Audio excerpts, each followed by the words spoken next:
Something that Edward Dutton was making me think about is that one of the things about the whole don't visit your family during the holidays, these people who their family members come by and they do this whole thing of like putting them in a coof bubble or making everybody like test to see their family. One of the things I actually think that Dutton really touches on and nails this is it's sort of psychopath tests and narcissist tests. How do you find out which of your family members would line you up against a wall? Because that's the ultimate. That's and other people had mentioned this, but I mean, like that now I'm really seeing completely and totally how this is. The center cannot hold because there are not people to maintain it. The extremely stable part of our society that gets married, like men and women who like one another get married and stay married, because that provides a stable form of society. That's over, and the people who the centrists, like say the person who wrote about this, Schlesinger, if I remember right. People like this don't really understand the nature of they didn't understand the nature of the left. That's the key thing. They underestimated the power of the dark side. They didn't understand the left is fundamentally narcissistic and psychopathic. Like punk rock really shows us this. Punk rock is one of the greatest examples of the utter and complete individual. This is the individual totally alone. They don't have a people anymore. They don't remember, because oi is the music of that's the kind of punk rock so uniquely of the British people, and that even when people try to emulate it, or UK people, they try to emulate it and it doesn't sound right. And then we actually even have to call it, when it's American, hardcore, because it doesn't sound right as saying that it's oi, because it isn't. It doesn't sound the same. So that's where you get, say, like New York hardcore, NYHC, is a kind of a style of punk. An example of that would be Agnostic Front. Where they typically will say oi, but they will call their music hardcore, because it's not the various other types of punk, because there are lots of different kinds of punk. There was even peace punks back in the day, anti-war peace punks, but it was the ultimate of a penultimate of individualism. Even like hip-hop really people don't get what black music was before hip-hop in a way, like what was popular. Like your black mom listened to goofy fucking R&B. She did not listen to cool soul music when in the 80s. Most of us did not know much about soul music. We had to learn that via the DJs in hip-hop. That the DJs would sample stuff and you would look at the liner notes, because people weren't playing that music anymore. They were playing this very, very friendly, very radio friendly kind of R&B. Hence, what was it? Black radio was selling its soul, not to the other race, but its own. A lot of bullshit records make hits because the radio is all about politics.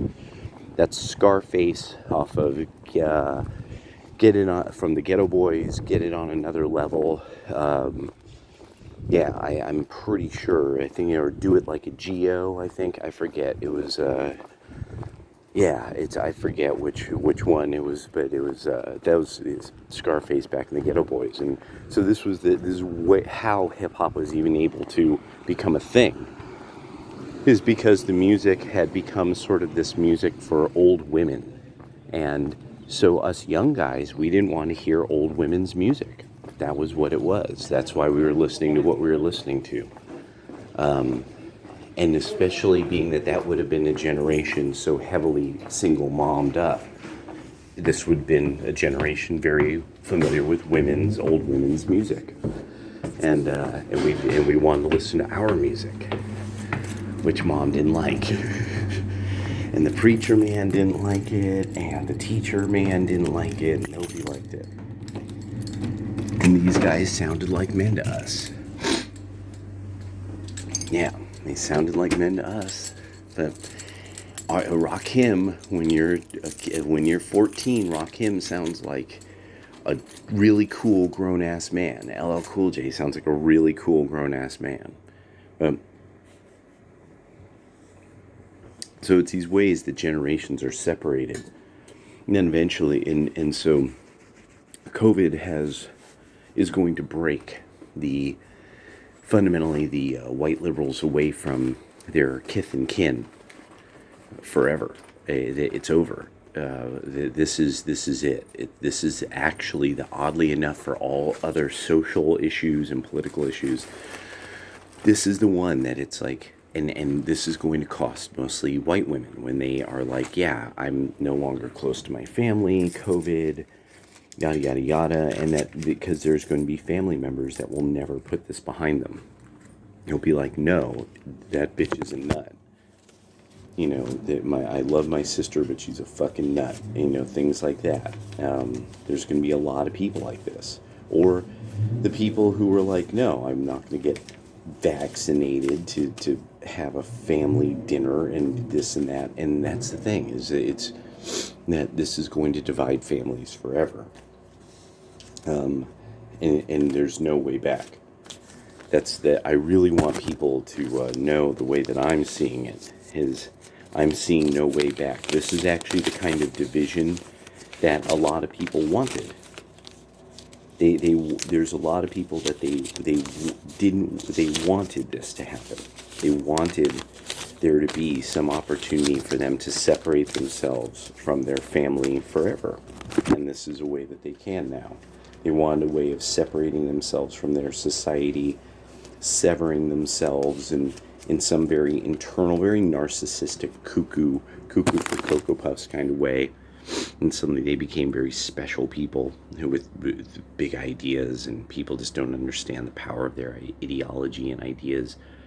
Or just, the world is full of stupid people and I'm smart, oh, my family, they liked Trump and they're stupid and they won't get vaccinated, so I can't go in. I told them I can't fly to see you if you guys are going to be. You have to think of my safety too. And think of the safety of everybody. And it's like, okay, right? No, actually, people don't. No, you're lunatics. You fell for it. You're chumps. You fell for it. So, yeah. And that's how it's going to be forever.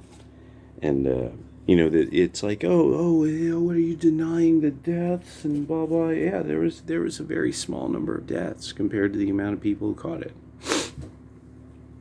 That's it. So you're a lunatic.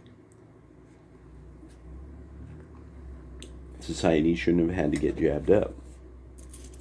I mean, and this is still, the medical system now is only going to get worse, because we won't deal with the doing away with Obamacare either until Republicans completely reverse Obamacare. Healthcare is going to get worse as well.